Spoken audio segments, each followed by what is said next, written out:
So, what are we going to do here as we come into our final hours together? There are a lot of things we could do. My goal, obviously, is to always have you leave with the strongest amount of your emotion geared in your body, because that's what's going to get you to go follow through. At the same time, I look at this program, and no matter how much we pour into it, no matter how much we put you in overwhelm, as you can only imagine, there's so many things that I know are available and needed for your businesses that aren't here. So trying to figure out, what do we put in here strategically? And so I'd like to roll the dice on something that may not be as emotionally exciting, but probably more valuable. And that is a planning process. And so you might have to, for this last part, really manage your own state a little bit. But I'd like to introduce you to what I call RPM, the rapid planning method. And RPM is an experience that when you master the thinking of RPM, you don't have to use the system itself even. You don't have to use a particular, mechanical system in terms of how you do this on your computer or calculator or on paper or whatever. But if you take on this thinking system, your entire planning process will transform, and so will you emotionally. And most people in life, when they're trying to plan something, when they're trying to put something together, like plan their day, we all learned yesterday that what controls our focus controls our life. Whatever we focus on, we feel, even if it's not true. Do you agree with me on this, yes or no? And everything's trying to get our focus all the time, right? Advertising's trying to get our focus, your phone's ringing, in your pocket it's buzzing, and that buzz is either your phone, or it's an email, or it's a text. There's this constant something trying to get control of our focus. But what you focus on determines your destiny in your life. So if you don't take control of it, somebody else will. And so the challenge is, even when we try to take control of our own focus, even we try and attempt to do this, usually there's so much distraction that it becomes very difficult to do it. And even if you did it in the traditional way, and you were going to go out tomorrow, and you're going to plan your day, or you're going to plan your week, you're going to go home. In order to plan it, you're going to have to come up with some answers for the week. And the question you're going to ask, if you don't know RPM, is what? What do I need to? Say it nice and loud. What do I need to? And that's a good question. It's much better than, why do I have to do this? It's much better than, what the hell do I do? A few modifiers around that language and you'll feel very different, won't you? So when you ask, what should I do? The answer you're going to get is usually based on whatever is most pressing on you at that moment. And what tends to press us is either something painful, right? Right now I got to do this, because if I don't do this, something's going to happen. Or something that we want, something pleasurable. Is that true? Or it could be our own sense of vision. But that's usually the last thing that we focus on. How many agree with me on this? Say aye. So let's say, for example, someone keeps coming to you and goes, I need this, and I need this, and I need this. And they do that in the form of your text. They do that in the form of a phone call. They do that in the form of an email. They do that in the form of walking up to you and go, hey, Tony, can I ask you a question? And right in that moment, they're coming to you and they're asking for the most valuable thing you have in life, your focus. Because out of your focus, you're going to put your attention, your energy, your intellect, your emotion, your thoughts, your lifeblood. And the way you invest focus is the way you invest thought, feeling, emotion, and life. And wherever you spend that focus is going to determine what you end up with in this life and what you're able to give in this life. So focus, bless you, is the single most important component you got to learn to take control of. And most of us are not very good at this. Primarily because the culture has conditioned us to respond to what we need to do. And when you're coming up here, Dr. Ruth here in front of me, and she goes, Tony, what I need to do right now is being dictated by the environment, not necessarily by what is most important for me or my mission or my direction or my life. Now in a seminar, it's appropriate most of the time because this is what I'm here to do. But even in seminars, sometimes I have to say, can I get back to you in a moment? Because I have to do this because I'm also running this damn thing. I'm not just on stage, right? So the combination makes me have to look at it. And there's an army of people back here running it, and I got to help them, or they got to help me, and a lot of moving parts. So sometimes I got to stop and not let you take my focus, even though I'd like to give it to you. But if I were to ask, what do I need to do? I'm going to get a certain quality of answer. Let me give you an example of what I mean. True story. President, I won't go any deeper than what I can reveal without being disrespectful in any way, shape, or form. I would never do that. But it's a known fact because it got out in the newspapers. There was a stage when President Clinton called me. And when he called me, he literally called me up and said, and I'd known him for a little while and worked with him prior, but he called me up and said, they're going to impeach me in the morning. What should I do? And I kid about it today. I said to him, well, could you have called me sooner? But what truthfully I said after that was, I can give you my answer to that question, but I don't know if that's really the question you want to answer. Because the answer of what you should do requires a different question to be asked first, which is what's most important to you? Because if what's most important to you is to stay in office, then obviously you should just keep doing what you're doing, because even though they'll go try to impeach you, they won't have enough votes and you'll stay in office. But if your outcome, what do you want? What's your outcome? What's the result you're after? That changes what you do. If your outcome is to regain respect from mothers, fathers, what they can say to their children about the President of the United States, then based on that, you might have to do something different. And I said, it's easy for me to say, because I'm not in your position, and I'm not facing an inquiry in the legal side. And he said, yeah. And I said, but you're also a lawyer. Now, you certainly know the law. And I said, you know what you can say. He goes, yeah, well, you don't have somebody coming at you, stars coming after me. He's trying to do this, trying to do that. I said, I know that. So I'm not telling you what to do. You're just asking me what to do. I won't tell you that. First, you got to tell me, what do you want? If you don't know your outcome, if you don't know the real result you're over and you answer what to do, you may even get what you want. You may do that, get the result, but it's not the result you really wanted. That's, again, the difference between strategy and tactics, isn't it? Which is one of the single most important lessons I hope we got across to you this week. So you got to learn to ask a different question than what to do, because how many of you found out that it doesn't matter what the day in your life is? If you really write down everything you got to do, there's no way in hell you could do it all. How many agree with me on this? Raise your hand and say aye. So most of you start out in the old days with a little time management book and you used to write down all your to-dos, right? How many used to have one of these? Right? You write down all your to-dos, and then in the early days, you actually put like A, B, C priority maybe in the very beginning. Anybody get that anal to be able to do that? Separate them out so you focus on the priorities, and then maybe even plan when you were going to do them in your day. And that lasted about how long? You still carried that book around with you in those days when it was on paper, remember that? But what it was your address book in those days, because you didn't have an iPhone, right? It was your calendar and your address book and a few crappy things you wrote down, but you never sat down and wrote the whole list out because you knew you weren't going to do it all, and it just felt like hell every day to rewrite it all. Who can relate with what I'm saying as being true? Say aye. So when I only had one company to run, I was just a kid, I went to one of those programs prior to the days of Franklin and Covey and all those guys. It was called the Time Bank. And we had this 3-ring binder like this. It was so cool, and it had its tabs and had my calendar in the front so I could schedule things, and have these daily little tabs. I could plan out the day and write my to-do lists. And then it had my A through Z's in the back where I could file under people's names and things, all the details I needed. And then that was all the phone information, because there wasn't email in those days. And you carried around this little mini suitcase with these big rings, and it worked really cool. It was great. But I learned once I had 2 companies, and then 3, and then 4, then 5, there was no way. My to-do list got bigger and bigger and never got to be done. And I found myself not writing it down, and then I found myself doing it in my head. And I got a pretty good memory, but man, that was painful. I felt the shock of it all over again. Bottom line is, I said, there's got to be a better way. And I kept thinking, what controls our life is what we focus on. What we focus on, we feel. What we feel and focus on, we move towards. Wherever focus goes, energy flows.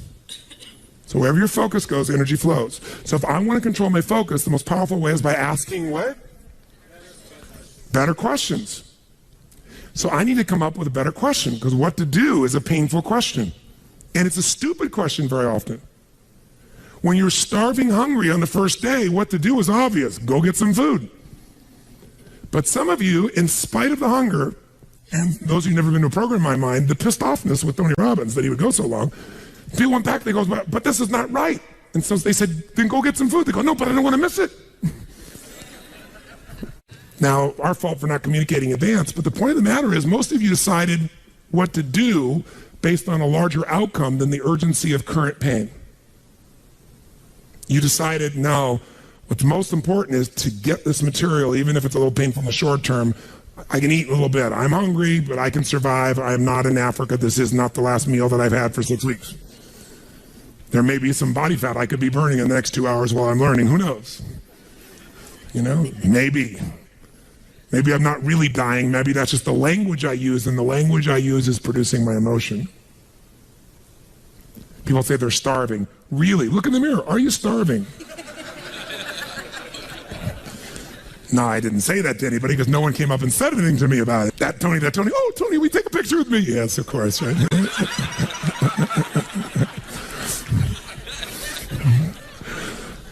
My point is this.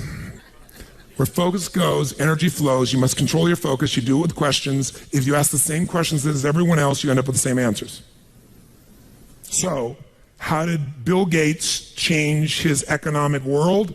He was a software designer who didn't say, how do I make better software? He asked, and caught everyone else to ask, how do we become the intelligence that controls all computers worldwide? How do we become the intelligence that controls all computers worldwide? Now, when that's your outcome, do you end up with a different to-do list than if your outcome is to build the best software, yes or no? Yes. And that's why he's one of the richest men on earth. Change a question, change your life. When it comes to planning your life, I want to get you to learn to ask 3 questions now. And the first one is not, what am I going to do? And how many understand why now? Say I. The question you want to ask yourself is, what do I want? What's my outcome? What's my result? The word RPM, the first one is to get you focused on the target. The target is not the activity. The activity can change. It's what's the result I'm after. If you know exactly what it is you really want, what you desire, what you're really after, clarity is power. The more clear you are and specifically what you want, the faster your brain can get you there. But if you're generally saying things like, what do I want? Well, you know, I want more money. Fine, here's $1, get out of here. Did you achieve the outcome? Yeah, when you're that general, you think you're not getting your goal, you are. The way you language your goal, the way you think about it, you're receiving it. I want to feel a bit better. I want to lose some weight. Fine, you lost a pound, you're done. Because your brain's like a servo mechanism and a bomb and a missile. The old days, you shoot a missile and the target was going, and if you missed the trajectory, you missed it. Today, what happens when the missile's not on course? What happens?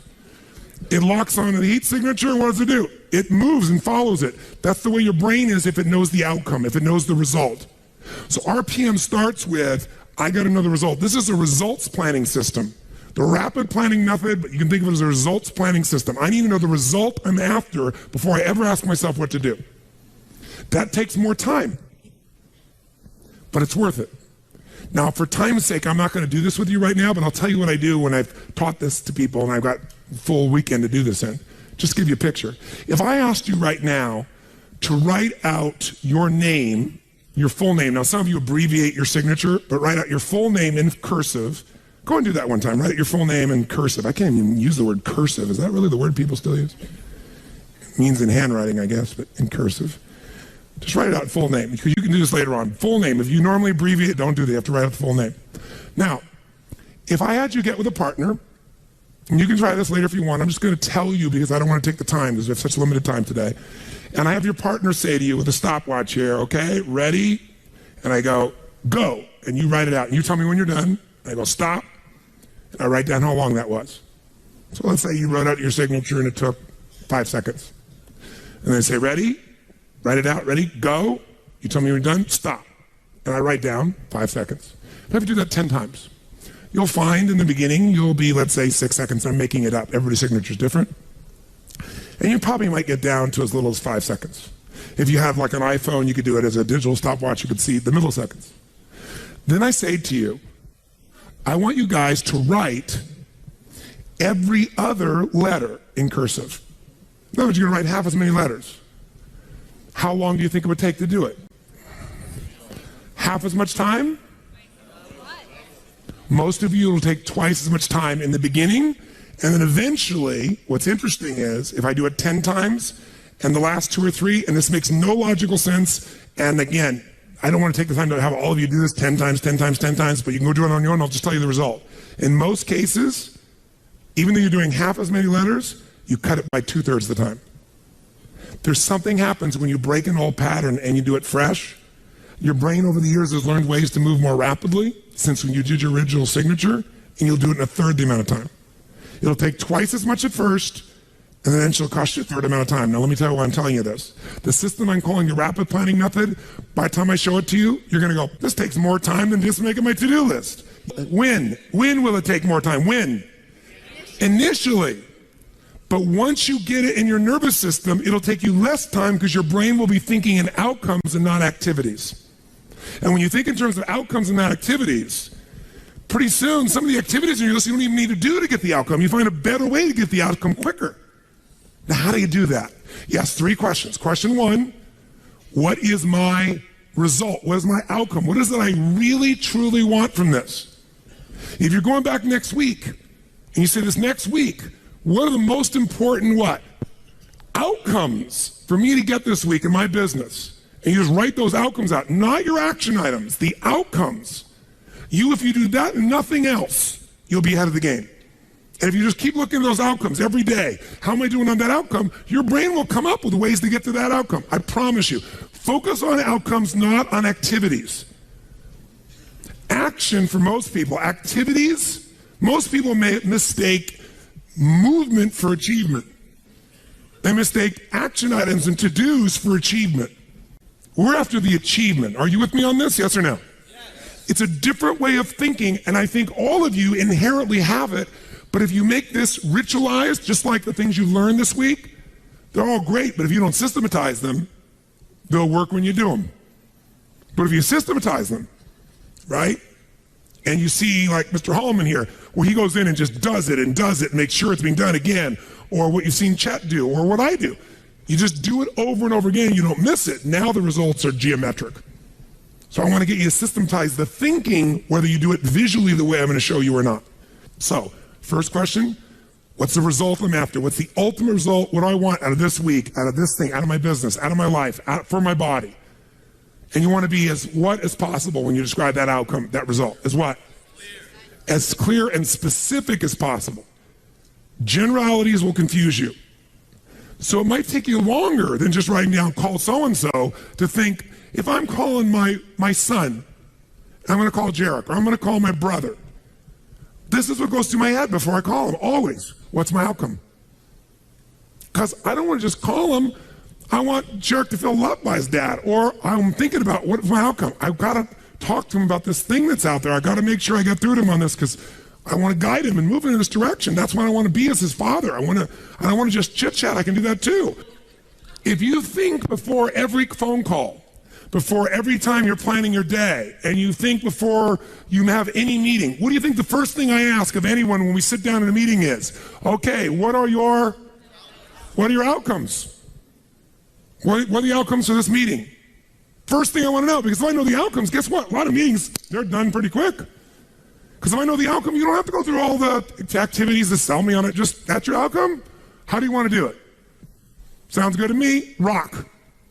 That's how you make a meeting productive. I know a meeting's productive not by the hours or time. Sometimes it takes longer to the outcome than you want, but I'm going to get the outcome. That's, by the way, what you see with me on stage.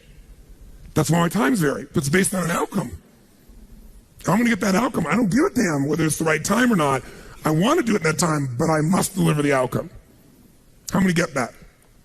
And by the way, how many like to have your company focused on outcomes, results, and not activities? Say aye. People say all the time, well, did you get that done? Well, I left them an email. I left them a voicemail.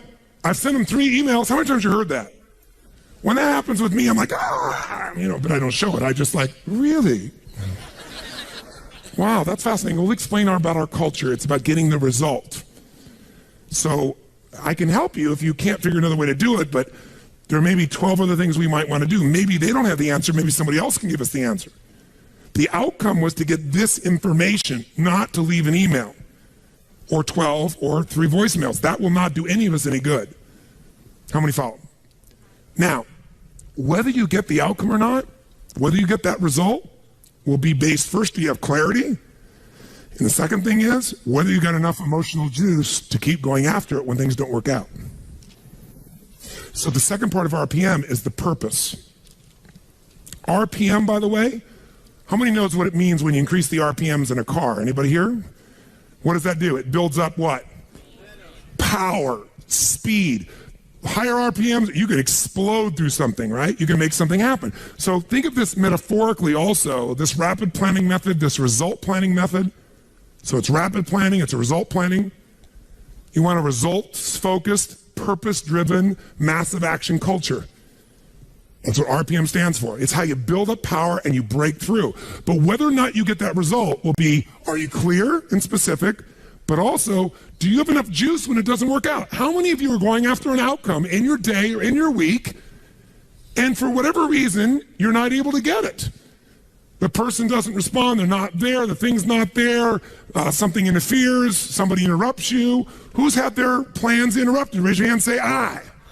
So whether you keep doing it or not is, do you have enough emotional juice? See, guys, you all know out of this week, you got more than enough to take your business to a whole nother level. You got more ways. You can go home and be artists now.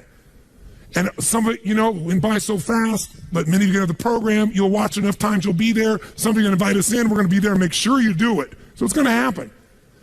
But the art of it being followed through or not is going to come to you have the emotion to follow through, and that needs to be a part of your thinking also. So the next question I've always asked, besides the outcome, is why? Why is more important than how? Why are we doing this? What's the purpose? Purpose is more powerful than object. Purpose is more powerful than object. You say, I want $1 million. That's a great objective. I want $1 billion. Great objective. I want to